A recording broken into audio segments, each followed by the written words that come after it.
To be able to predict injuries is a huge game changer in my opinion. I only wish that all this stuff was available when I was playing, because I possibly would have got injured a lot less. There's no hiding from science, there's no hiding from the data that's collected. You know, thousands and thousands and thousands of bits of information are all collected every second from every single player. And it's real time as well, it's not 3 hours after the game.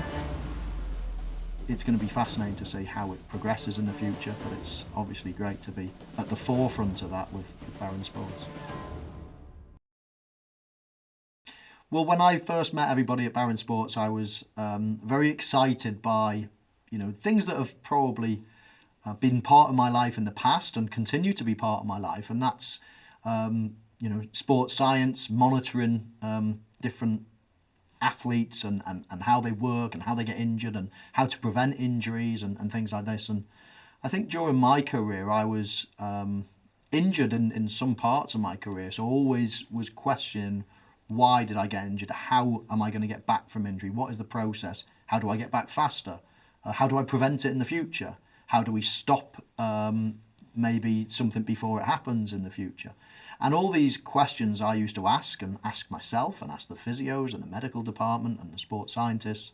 So when I first met everybody at Barin Sports, then I just knew straight away that this is a side of a business that I really enjoy myself. And if I'm going to be part of the team going forward, then I really feel as if I want to be involved, not just, put my face to something. And it's something I'm very passionate about. I probably came into football right at the outset of sports science, just starting to emerge, let's say. I think around the turn of the century was when people started really thinking about it. I first got into the team and we knew sort of what foods to eat and what not to eat, what not to drink. But there was very, very little science in football around, the late around 97, 98.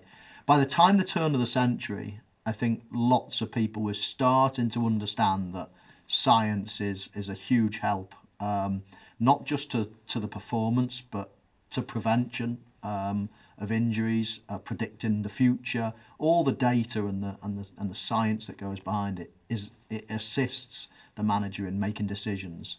And I think that really started at the start of my career.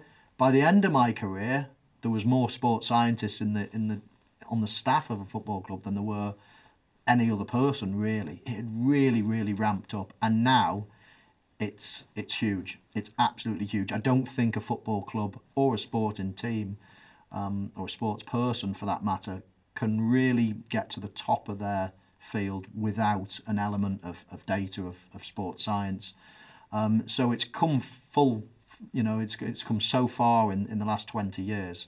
And as I say, I feel as if I've lived through that. I feel as if I was right at the outset.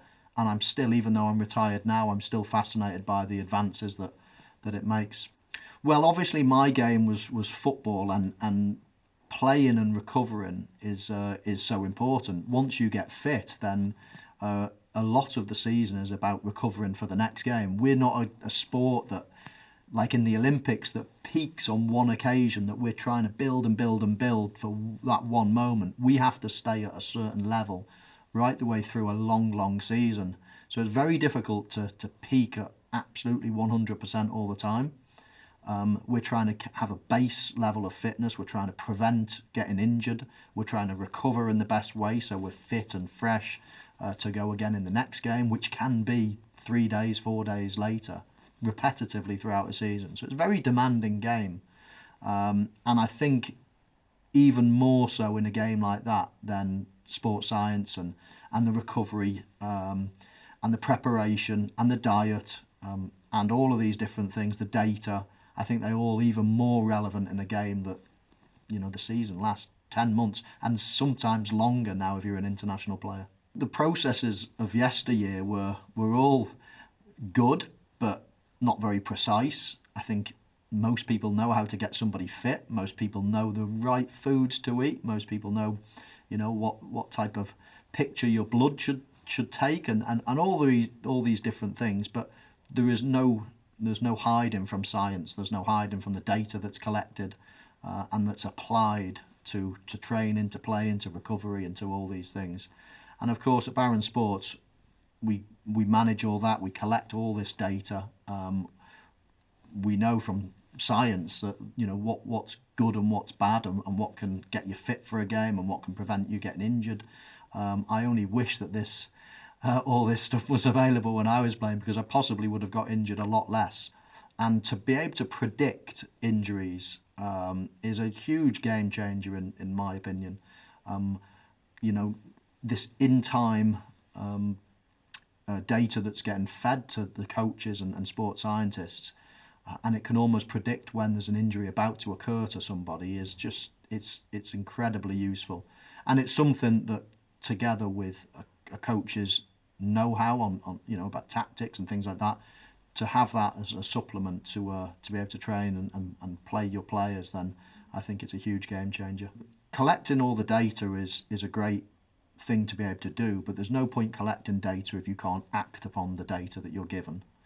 And I think really in my career, again early on, we were great at collecting data. All these new things were on the market, heart rate monitors and lactate tests and all these different things. But really, did we act upon it? I don't think we did.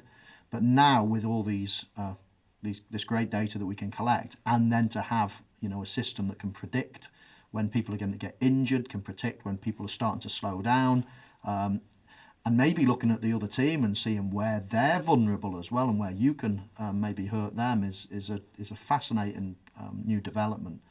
And aside from that, there's so many other things that you can take out of the data that you're creating, and it's real time as well. It's not 3 hours after the game we can see, that happened and we didn't act upon it. This is real time stuff. So it's fascinating how good it is, and it's fascinating how important a role it will play in the future.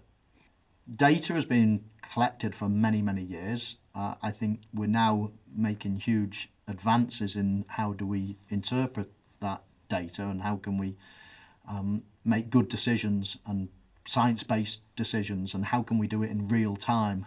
And I think they're really important progressions from just being able to collect data. And who knows what the future is going to hold, because thousands and thousands and thousands of bits of information are all collected every second from every single player with the devices we've now got at Barin Sports. So it's the opportunities are endless for a coach now. And if you're just a coach that think you know a thing about football and you're going to be successful without using science and data, then I don't think you will be. So I think it's going to be fascinating to see how it progresses in the future, but it's obviously great to be at the forefront of that with Barin Sports.